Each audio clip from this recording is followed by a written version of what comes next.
This is Orson Welles, speaking from London.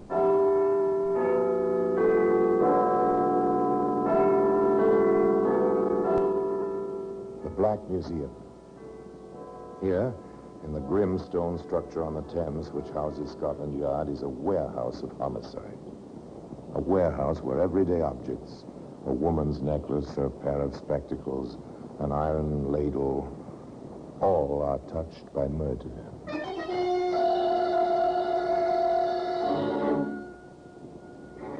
These small white boxes, they're familiar objects. They might have contained sleeping pills or a mild sedative or just aspirin. But no, they contained... arsenic. Comparatively tasteless, isn't it, Inspector? Yes, sir. The murderer counted on that. Obviously. Nasty way to die. And the boxes, they look so, well, innocent.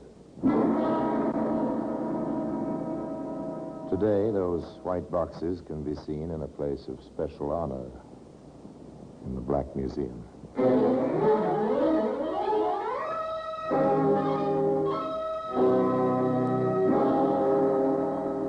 From the annals of the Criminal Investigation Department of the London Police, we bring you the dramatic stories of the crimes recorded by the objects in Scotland Yard's Gallery of Death, the Black Museum. In just a moment, you will hear The Black Museum, starring Orson Welles.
Now, The Black Museum, starring Orson Welles.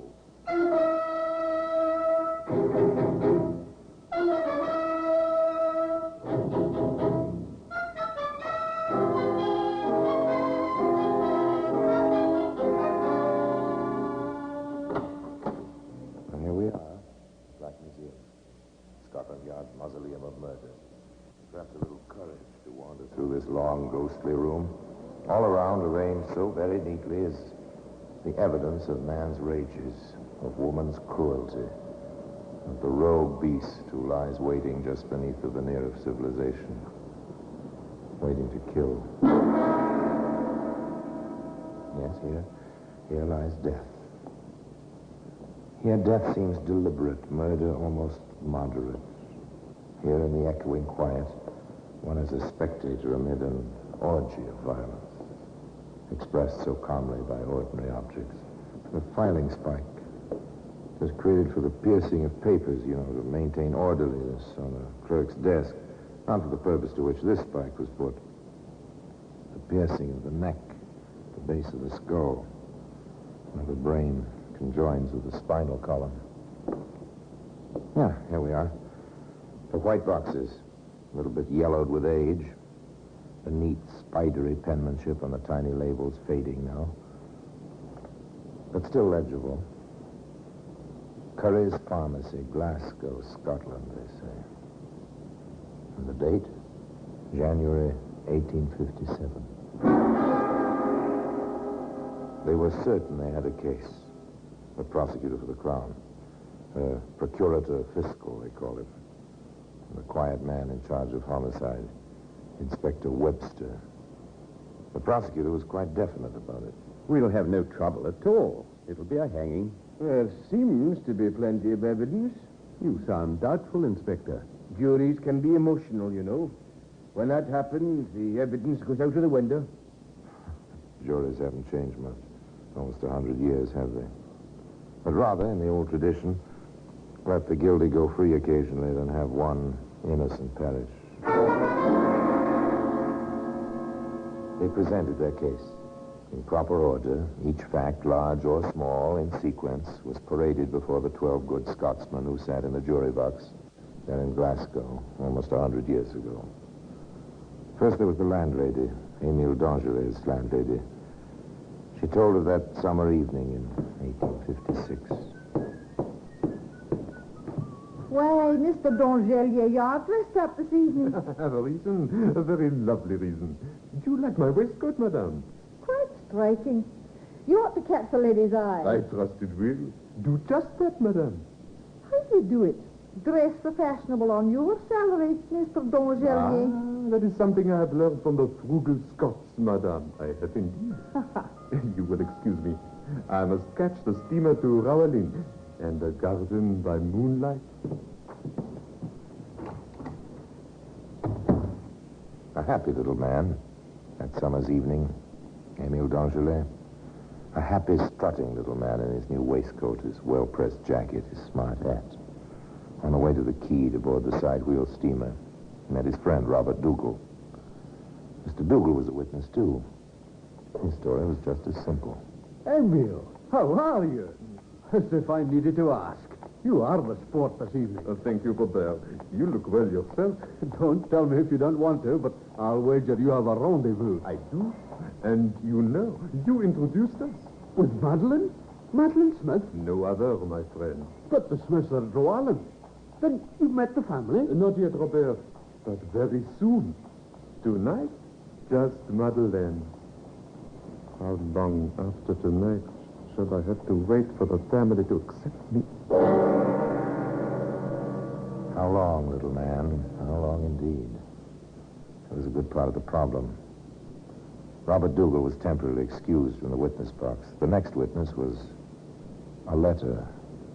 A letter which tried to recapture on paper the wonder of a summer night of young love. Oh, Emil. Oh, my darling. Madeleine, my love. Whisper, sweet.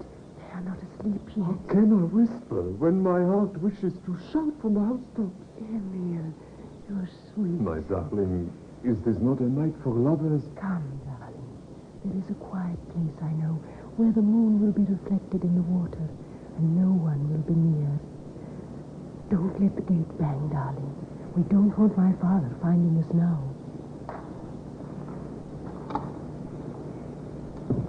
A garden gate shut softly, and footsteps, a man and a woman, fade away into the sounds of the night. It would be nice if we could leave the story here, but we can't. Nor could the prosecutor. There were more letters, many, many more, written by both young people. Letters which detailed the progress of the summer and of the love affair. Madeleine, your return will coincide with the opening of a social season. You will go to all the dances, all the parties, but without me at your side. I cannot stand to picture this, even to myself. Madeleine, let me be your husband in truth. I cannot stand. Have faith in me. Have I not proven my love?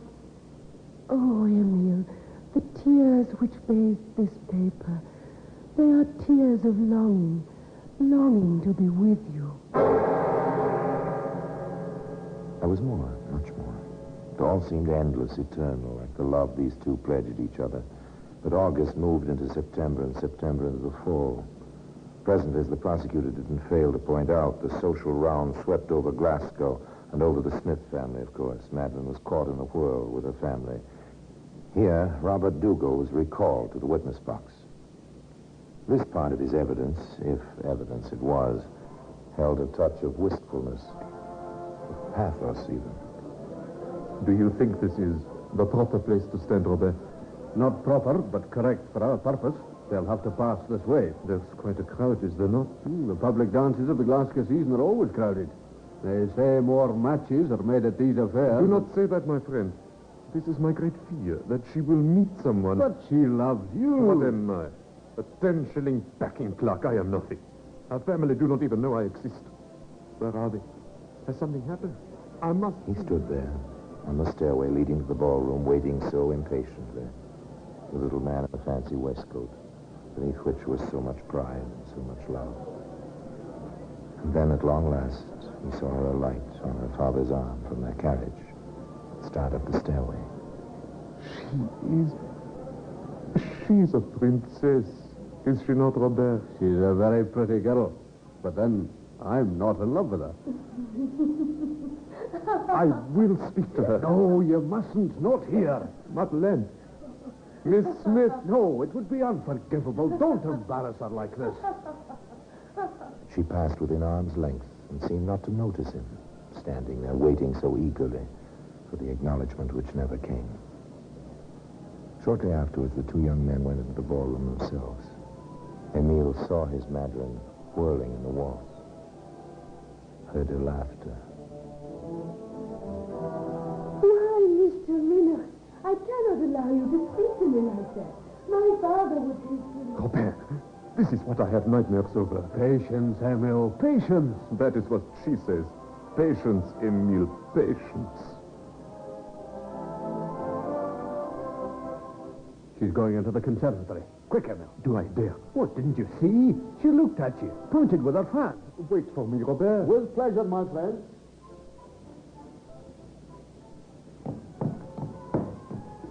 Emile, here, behind the arbor. Madeleine, oh, my dear. You shouldn't have come.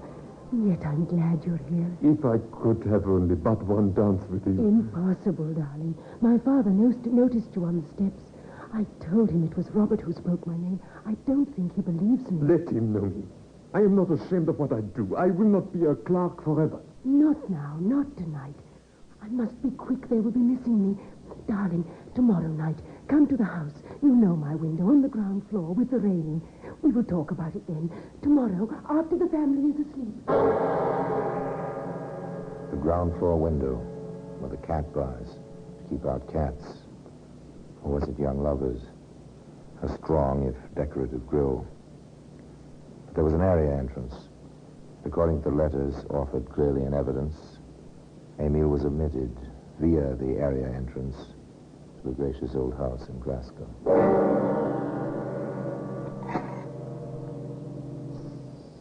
Madeleine. Oh, Madeleine. Quickly, darling. In here, my sitting room.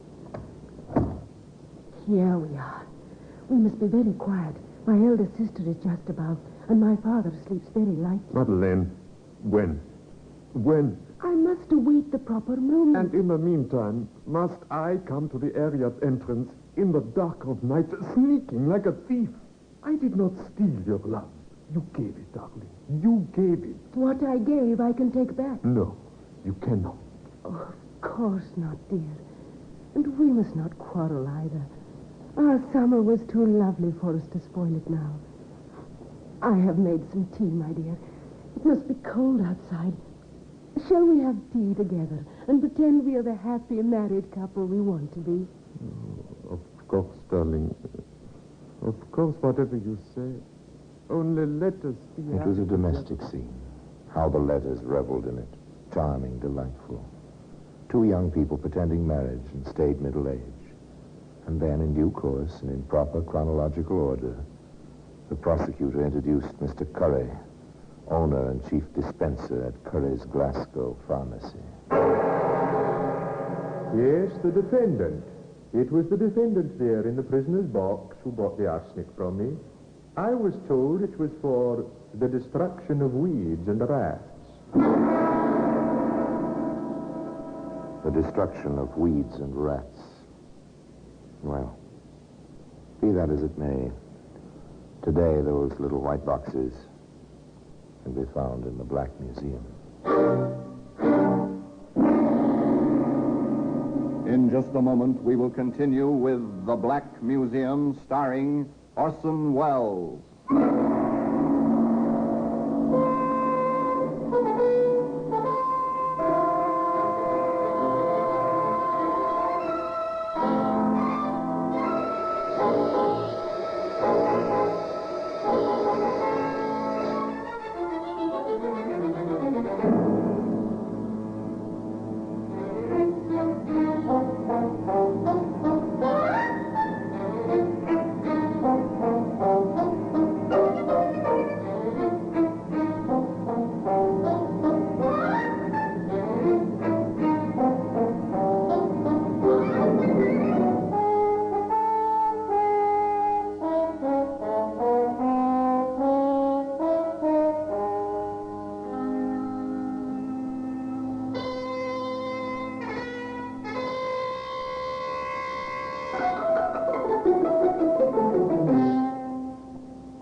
And now we continue with The Black Museum, starring Orson Welles.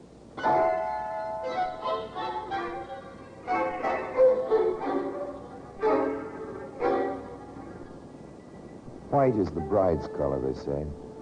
In China, white is the color of mourning. Perhaps white was the right color for the little boxes in the Black Museum. The evidence continued. There was the stolid, honest police constable. He had a simple, sad little tale to tell. It began with a sound such as children make when they play with sticks on an iron rail.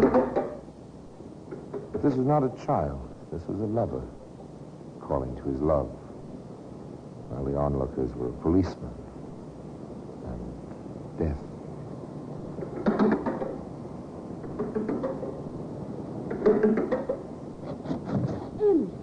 For heaven's sake, you wake the family. I had to see you, darling. I had to. I told you, Emil, I could not see you tonight. Why? Was he here again? Was who here again? You know whom I mean. That Minoc. Since you mentioned it, yes, he was. So you could not see me. We must be discreet, darling. It's perfect camouflage. Father likes Mr. Minoc. As long as Father thinks I pay attention to Mr. Minoc, he will not suspect that I am in love with anyone else. Are you in love with me, Madeleine? Emil, how can you ask that? Forgive me. Forgive me, my darling. At the time, I do not know what I am doing or saying. Here it is November. The summer seems so far away. Yes, the summer. Emil, go home. I cannot let you in tonight. Madeleine, to stand here, talking through bars. Oh, you'll catch your death of cold. Glasgow in November. Damp, almost bitter. Oh, please go home, Emil, where you'll be warm and safe. I'm chilly standing here. No, not until I have held you in my arms once more. Emil, stop it. It's so late, so cold. Yes, cold. And almost bitter. Good night, Emil. Madeleine! Madeleine! You can't! You mustn't! Madeleine! I'll find a way. We will go off to South America. We will get away. Madeleine, listen to me. Here, now, what's all this? It's nothing, Constable. This is near the time to be rattling windy grates. It's much too cold for serenading, you know. You do not understand. Oh, don't I? I was young myself, not so long ago. Now, on your way, young fella. Mr. Smith is a good friend of mine. I'll no have lovesick boys disturbing his daughters this time of night. Up with you now. Get on to your house. Understand, little man? I'm telling you to move along. Yes, Constable. I understand.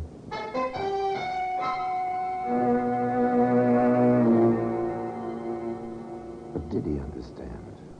Did Emile d'Angelet understand that this was the beginning of the end? That the summer was over and forever? Perhaps. Perhaps not. Perhaps he wouldn't let himself understand. However, this is all conjecture. The prosecutor was concerned with facts in their proper order. And so his next piece of evidence was a letter. In view of what appears to be the termination of our affair of the heart, will you be gentleman enough to return my letters to me at once, together with my portrait? I flatter myself that you have not destroyed either my picture or the missives I sent you while we felt more tenderly towards each other. There was no answer. Madeline tried another approach. Once we meant something to each other. I trust those moments are not unhappy memories. If they are happy at all, will you honor their memory by returning my letters and the miniature I gave you? Still, no answer. Emile brooded in his room, on his job. And then suddenly there was a change. The prosecutor brought this to the attention of the jury by recalling Emile's landlady to the witness box. She told an interesting story. Well, Mr. d'Angelier, you haven't stopped at my pier glass in a long time. I have had no reason to until tonight. Oh, a lady. Yes, a lady. With a warm heart and your smile. With a warmer heart than she has shown in some time. I see. You're a faithful person, aren't you? I have always hoped I could be. You're not looking very well. I expect to see you improve in health, Mr. d'Angelier, as you improve the problems of your heart. Thank you, madame. Thank you from the bottom of my heart. If you will excuse me, I must not be late tonight. I must not be late tonight, he said. Yes, tonight of all nights, he must not be late.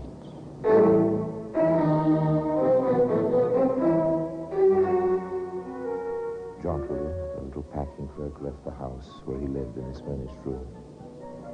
There was no record, no witness, the prosecutor admitted, of what went on that night between the jaunty Emile and the beautiful Madeline. But the landlady had more to say. And what she had to add was a tale which was neither jaunty nor beautiful.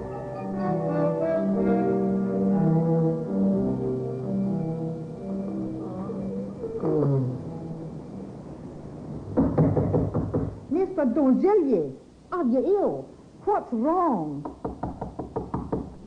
Do you want a doctor? Can I help you?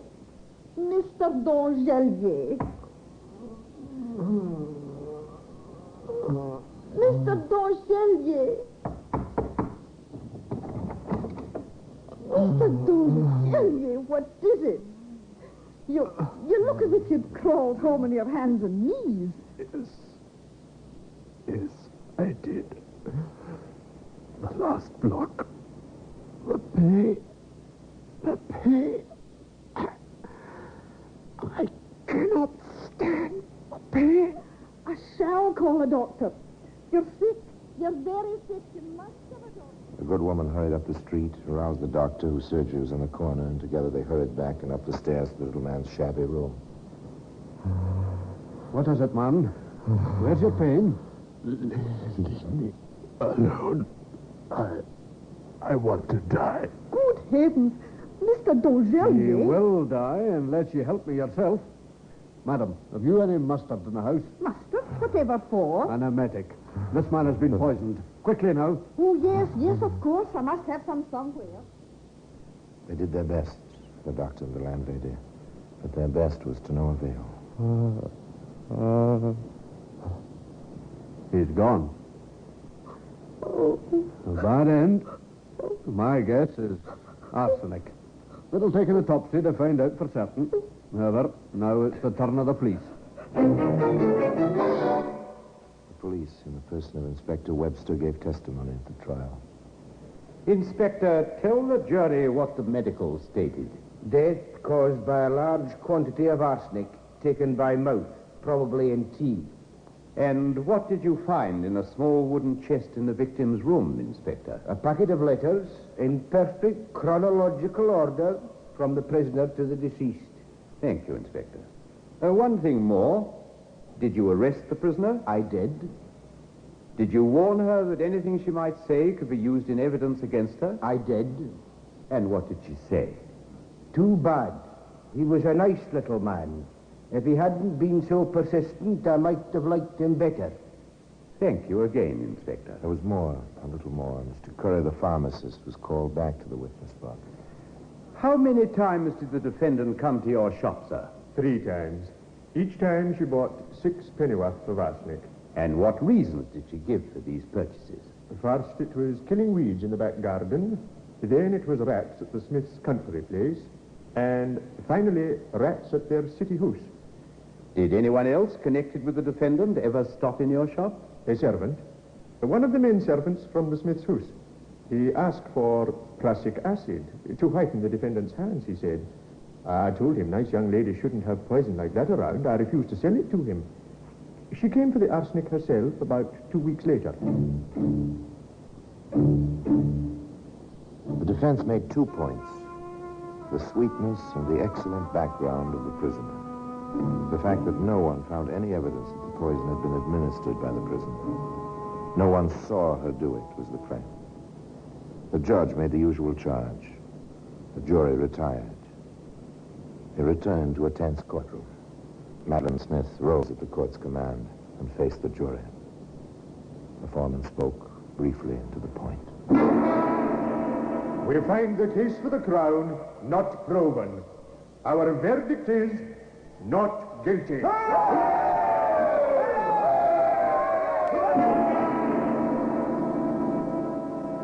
So ended the trial of Madeline Smith. Were the jury right? We shall never know. History is as silent as the little white boxes which lie upon a shelf in their customary place in the Black Museum.